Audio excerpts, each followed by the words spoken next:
suis Alice, je suis membre du Conseil citoyen et du Bureau national. Je suis de Paris. Notre projet a été construit en collaboration avec Frédéric Jean de Bretagne, Bernard Trias de Paris, Michel Bouscari, Georges Coff et une deuxième demoiselle, Catherine Le Perron de Bretagne également. Donc, deux filles. Je passe la parole à Fred qui va s'occuper de l'intro. Bonsoir d'abord et bienvenue et heureux de vous présenter déjà ce projet parce qu'on a beaucoup travaillé, on est très fiers vraiment à la fois de l'ambiance dans ce projet mais aussi l'ambiance entre les différentes équipes, c'était vraiment sympa et enrichissant. Alors ce projet, déjà c'est une bonne nouvelle comme vous avez entendu, on a tous la même envie et on a tous le même objectif, c'est de construire un projet pour les Français, une alternative réelle. Avec un vrai projet qui ne soit pas que juste des sparadraps sur des problématiques de société. Non, on a vraiment tous envie d'avoir ce projet commun et qui puisse faire un peu renaître la politique en France. Donc toutes les lignes, toutes les idées, tout ce qui structure vraiment ce projet politique, il est bien sûr inscrit dans notre charte éthique, on ne l'oublie pas, c'est quand même de là qu'est parti beaucoup de choses entre nous. On n'oublie pas également tous les travaux qui ont été faits ces derniers mois par les CTN et aussi la cohérence qui a été faite par le Conseil programmatique, qui a donc aussi produit qui a beaucoup produit et qui a amené à établir un projet autour de plusieurs axes. Alors, ce qui était important pour nous dans cet axe politique, c'était donc de reconstruire la République. C'était de vaincre le chômage et la précarité, on en a beaucoup parlé avec le plan d'urgence. C'était de proposer donc une évolution du système éducatif, de donner vraiment sa place à la jeunesse. On en reparlera encore, je pense, dans les mois à venir. C'était de promouvoir la transition écologique, bien sûr, et c'est de revoir donc la politique étrangère et européenne. Voilà, mais tout ça, je veux dire, c'est joli, on le partage, et on le partage évidemment entre nous, mais bien sûr, il faut aller le partager bien au-delà. Il faut aller le partager auprès de tous les citoyens, et pas que entre nous. Donc c'est vraiment notre mission qu'on doit mener tous ensemble.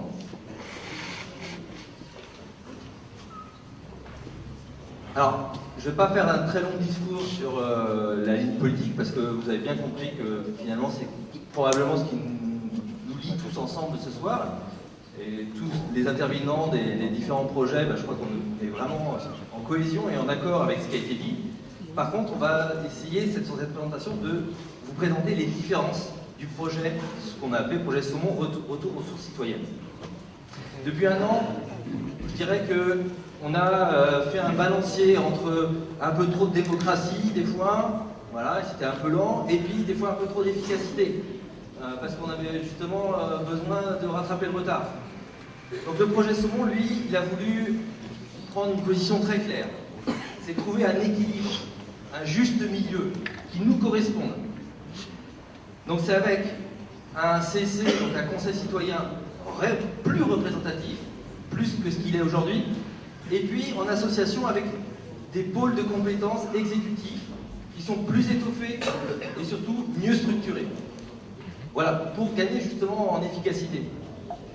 Donc, et tout ça articulé autour de régions. On ne veut pas supprimer les régions. Pourquoi on ne veut pas supprimer les régions? On va vous le dire. Parce que pour nous, les régions, c'est juste un cadre. C'est pas forcément quelque chose de très lourd. C'est surtout là où vous allez pouvoir, vous, inventer un outil qui sera au service des CT. Ce sera un outil qui va vous permettre de redistribuer les moyens financiers, qui va vous permettre de faire redistribuer les idées, mais aussi les compétences. Donc on ne peut pas, comme ça, dire qu'on peut supprimer cet échelon, parce que vraiment il va nous servir, on va pouvoir s'appuyer dessus, ça va être une vraie ressource.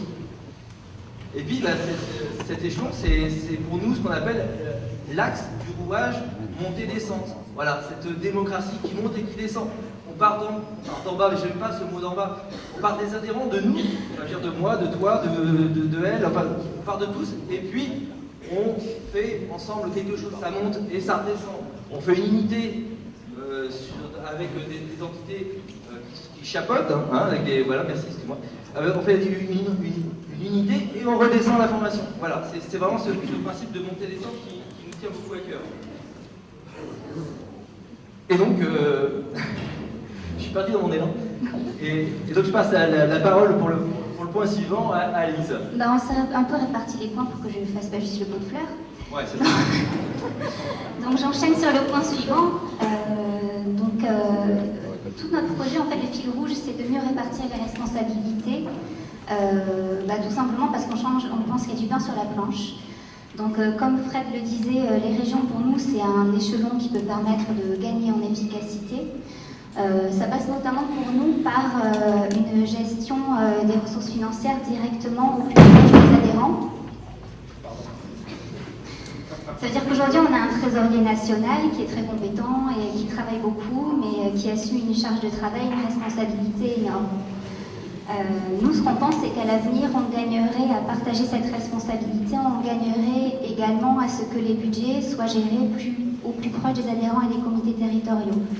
Ça passe par le fait que les comités territoriaux que nous, on souhaite conserver montent en compétences et se dotent d'associations de financement, donc pour pouvoir percevoir une partie des cotisations qui sont reçues par Nouvelle Donne nationale. Donc les CT sont plus facilement à même de définir leurs besoins en termes de financement et surtout ils ont un interlocuteur de proximité qu'ils connaissent et qui est plus facilement disponible pour évaluer avec les comités territoriaux la répartition des ressources. Il y a les moyens financiers d'un côté, on sait qu'ils sont super limités à Nouvelle Donne. Je pense que nos collègues vous ont fait des présentations hyper précises et qui donnent un peu un aperçu de la situation. On pense qu'on n'a pas trop de sous, mais qu'on a des idées et que surtout on a des adhérents qui ont énormément de compétences et pour la plupart envie de s'investir. Nous, on pense que l'organisation actuelle ne permet pas vraiment à toutes les compétences d'être valorisées et d'être mises au service du mouvement. Donc c'est un petit peu tout le sens de l'organisation qu'on propose. C'est que tous les adhérents puissent investir, pas seulement pour l'enrichissement du programme, puissent investir au sein des comités territoriaux, de l'animation des régions, et aussi, comme on l'a évoqué au moment de la présentation du comité éthique, au niveau des pôles exécutifs nationaux.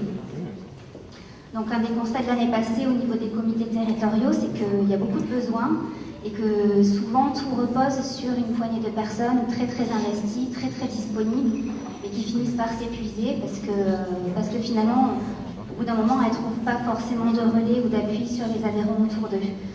Donc c'est un petit peu un appel à tout le monde. On sait déjà que parmi ceux qui sont présents, pour la plupart, vous êtes déjà très très investis. Mais on pense que si ND peut aller loin, ça dépend entièrement de l'engagement de chacun d'entre nous. Et c'est pour ça que l'organisation qu'on a essayé de concevoir est pensée pour permettre à chacun de s'impliquer pleinement. Pour la stratégie électorale, on s'est tout simplement dit qu'on avait chacun des avis qui étaient importants, mais en aucun cas que c'était l'équipe du projet qui pouvait décider pour vous tous quelle est la meilleure stratégie pour aller vers notre objectif, qui est lui assez clair. Donc, ce qu'on a décidé, c'est de mettre en place une structure qui permette à vous, tous ensemble, d'élaborer la meilleure stratégie, celle qui correspond, celle qui sera le plus efficace par rapport à notre objectif. Donc c'est pour ça qu'on a choisi de créer une structure qui s'appelle ND Élections Nationales, qui aura pour objectif, dès les prochains mois, si le projet est adopté, de constituer donc une équipe avec des adhérents volontaires pour définir l'ensemble des stratégies possibles, de les soumettre aux adhérents, et ensemble on dit ok, c'est ça qu'il faut faire, c'est la meilleure solution. Aujourd'hui, je ne crois pas que quiconque s'avancerait pour dire c'est quoi la meilleure solution. Il y a évidemment des politologues, des experts qui vont dire positionnez-vous là, là et là. Je pense que c'est un peu tôt et surtout, je pense que c'est une décision collective qui nous appartient si on veut qu'on y aille tous ensemble et qu'on soit cohérent dans cette stratégie. Et puis, donc ce groupe ND Élections qui n'a pas pour but de faire un pôle pour la candidature par exemple présidentielle, mais qui a vraiment l'objectif de définir l'ensemble des stratégies possibles et de définir une méthode et un processus donc de décision de cette stratégie doit nous permettre d'être le plus efficace possible. Voilà, c'est un groupe qui va bosser sur ce domaine et après on avance, ils ont 3, 4, 5 mois, ils bossent sur ce domaine, ils étudient toutes les solutions, ils nous les présentent et nous tous ensemble on choisit et on y va. Et on va gagner parce qu'on aura tous choisi ensemble. Alors sur l'organisation, on va vous montrer donc notre organigramme. Alors déjà, je voudrais juste faire une introduction et dire déjà un grand merci à tous les adhérents, il y en a sûrement ici dans cette salle, qui nous ont fait des retours, qui nous ont fait des mails, voilà, qui nous ont écrit sur le forum, qui nous ont téléphoné pour certains. Voilà, je voudrais dire merci parce que l'organigramme que vous voyez ici, c'est pas celui que vous avez sur le site aujourd'hui en fait. Parce qu'on a pris en considération l'ensemble de vos remarques, on a essayé en tout cas, on les a étudiées et on en s'est nous-mêmes appliqué le fonctionnement qu'on vous propose. C'est-à-dire on en s'est nous-mêmes appliqué ce système de montée-descente. On vous a donné l'information et puis vous nous avez remonté l'information. Et on l'a regardé et on l'a pris en compte. Et donc ce soir, ce que vous voyez là, c'est pas celui que vous avez sur le site parce que, encore hier soir, on avait des mails dans notre boîte. Et qu'on a évidemment épluché, lu attentivement. Alors, on ne part pas de nulle part, on garde ce qui marche. On ne fait pas table rase. Hein, on garde pour nous ce qui marche, les CTN, la cohérence du conseil programmatique, le cercle des interrelations, on garde l'AFD Campus, évidemment on garde les CT qui sont encadrés et surtout qui ne sont pas encadrés mais qui sont dont ils ont une ressource, c'est leur région. Voilà, on a un comité éthique. Et donc on a maintenant, dans les nouveautés, effectivement, on a le ND élection. Et puis, on a ce conseil citoyen, qui a le même nom, mais qui n'est pas tout à fait la même chose. Donc le conseil citoyen, c'est vraiment le Parlement de Nouvelle-Donne. Donc on a dit tout à l'heure, plus représentative. Ça veut dire quoi? Ça veut dire que déjà, donc on a 43 personnes qui siègent, hein, donc ça veut dire qu'il y a un représentant du CIR, un représentant du conseil programmatique, un représentant du ND Campus, un représentant de ND élection, un représentant du comité éthique, et puis surtout deux représentants paritaires par région. Voilà, donc tout ça alimenté par les pôles exécutifs que Alex va vous détailler tout à l'heure. Il y a également des représentants qui siègent. Ce qui nous fait une assemblée de 43 personnes. Voilà, c'est un chiffre, mais c'est significatif. 43, ça nous semble un bon juste milieu. C'est-à-dire c'est ni trop, voilà, parce qu'on peut quand même décider et avancer, et ni trop peu, on est quand même représentatif. C'est vraiment ça qui nous a aidés, dans lequel on s'est dirigé. Et puis ce conseil citoyen, il est co-animé, il est vraiment co-animé par nos deux co-présidents, qui ont été donc ces présidents choisis par le CC au sein des membres du CC. Voilà. Je laisse du coup Alix qui va vous présenter la partie opérationnelle de cet organigramme. Toujours pareil, en partant des constats de ce qui a manqué à Nouvelle-Donne l'année dernière, on est parti de l'idée qu'on devait absolument renforcer tout le pôle exécutif. Donc comme le conseil citoyen est le pôle, le lieu politique, le pôle opérationnel, c'est l'organe exécutif. Je reprends mes fiches. Donc le CC fixe les objectifs et le PO assure la mise en œuvre.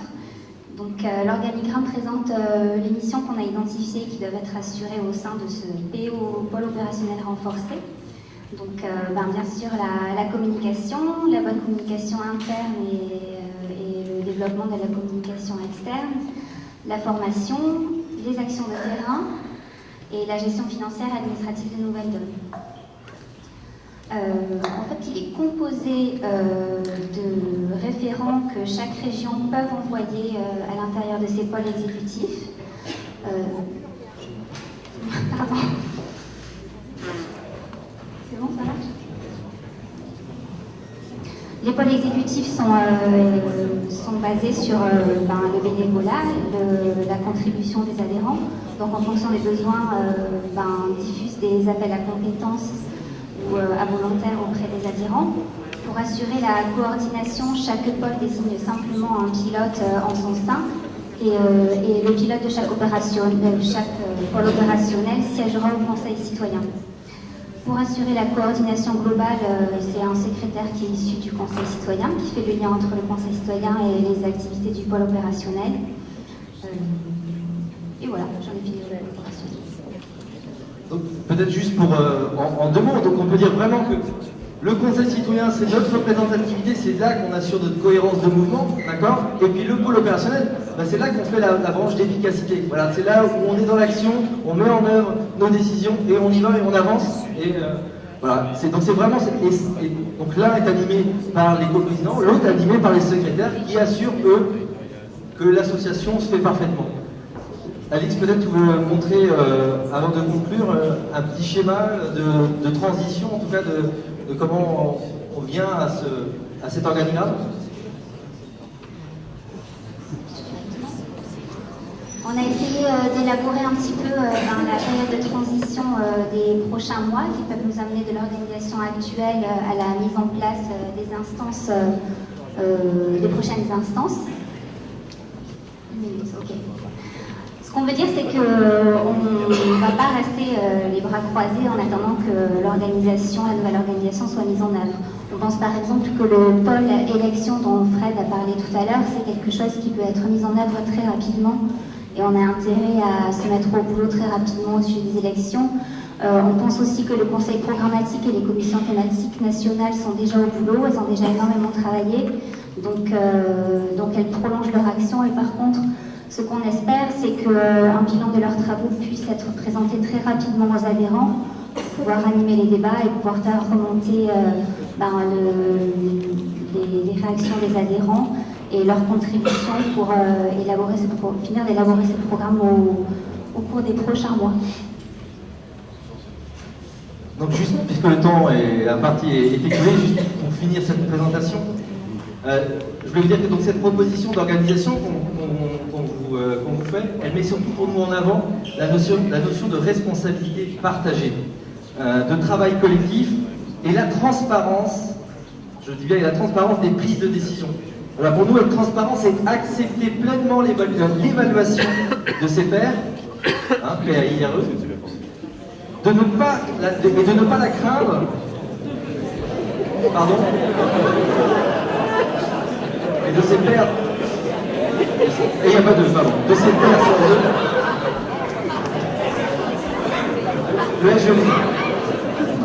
Alors je reprends. Donc être transparent entre nous, et c'est ça, c'est vraiment une notion qui est importante, c'est vraiment donc accepter effectivement pleinement l'évaluation de ses pairs, de ne pas la craindre et de l'accueillir comme un enrichissement de notre mouvement. Voilà, et je voudrais juste finir en disant, on peut faire de la politique autrement, on le dit tous les jours, mais ça nécessite à mon avis de fonctionner autrement entre nous. Merci et merci de votre attention.